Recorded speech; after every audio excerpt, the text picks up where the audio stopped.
Kumluca ve Finike'de yaşanan büyük sel felaketinden sonra bir biber serasını görmek istedik. Şimdi biber serası içerisindeyim. Şöyle selden sonra oluşan görüntüleri, manzaralara bakacağız. Biberlerde herhangi bir sorun var mı diye bakacağız. Burada üreticinin bütün seralarına su girmiş durumda. Bu sera içerisinde yine kendisinin söylediğine göre su yaklaşık bir gün kalmış. Bazı bölgelerinde fazla, bazı bölgelerinde az olmak üzere. Diğer seralara göre bu seranın toprağı birazcık daha ağır yapıya sahip bir toprak. Meyvelerini hasat etmiş. Suyun bol girdiği yerleri göstereceğiz. Ama şu şekilde baktığımız zaman üstten üreticinin de tespitlerine göre ilerleyen dönemde hafif bir sararma bekliyor. Ve 15-20 gün sonra artık bitkiler solup solmadığı konusunda bir karara varılabilecek. Çünkü şu anda herhangi bir net etki gözükmese de bazı yerlerde bitkilerin burada olduğu gibi üst kısmında sararmaların başladığını söyleyebiliriz. Toprak biraz ağır yapılı olduğu için suyu tutması, kök bölgesinde bulunması, köklerin oksijen alması noktasında sorun oluşturabiliyor. Ve toprakta bazı fungal hastalıkların birleşmesiyle birlikte ilerleyen dönemlerde kuruma bekleniyor. Bundan dolayı Tarsim sigorta mevzusundan hasar tespitini yaparken özellikle biber seralarında birazcık daha zamanın geçmesini beklemelerinde fayda var. Şöyle baktığımız zaman bu bölge komple ıslak, bitkilerin dipleri.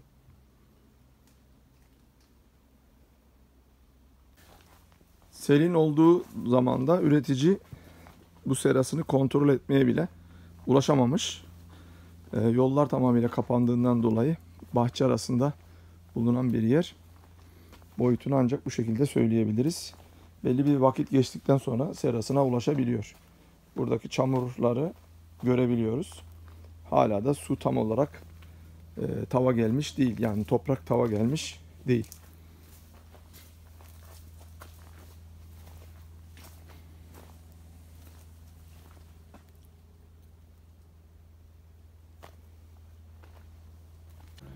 Seranın içerisindeki ıslaklık ve çamurları hala görebiliyoruz. Burada herhangi bir sulama yapılmadı o günden bugüne.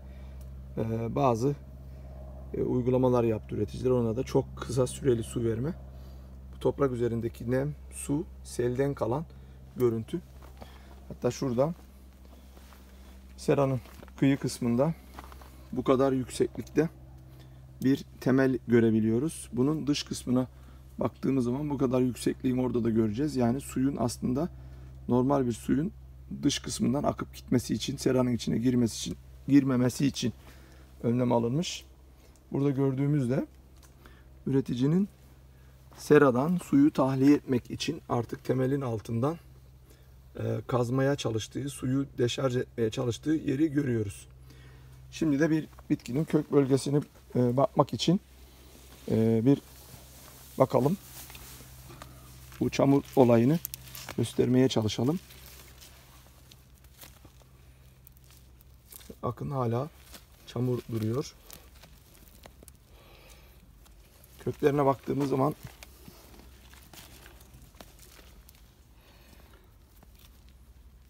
çok beyazımsı kökler henüz yok ama çok da öldüğünü şu an için söyleyemeyiz.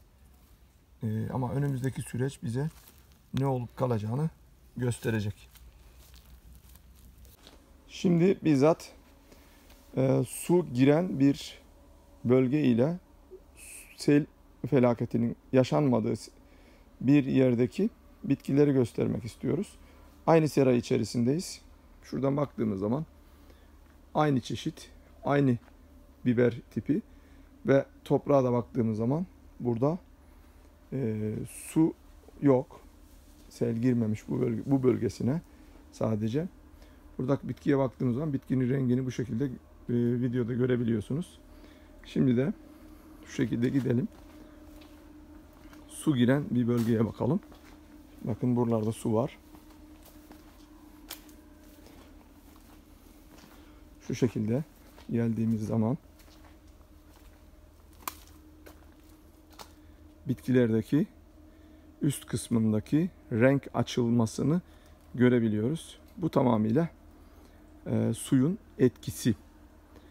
Eğer fungal bir etmenle karşılaşırsa ve toprağın tava gelmesi gecikecek olursa ya da artık köklerin oksijen alma durumu sorun oluşturursa bu bölgelerde muhtemel solmaları bekliyoruz. Yine sararmış bitkileri gösterelim. Baktığımız zaman burada resmen bitkilerde sararma olduğunu bizzat şahit oluyoruz. Bu da demektir bitkinin artık kök kısmında sorunlar oluşmaya başladığını bize işaret ediyor.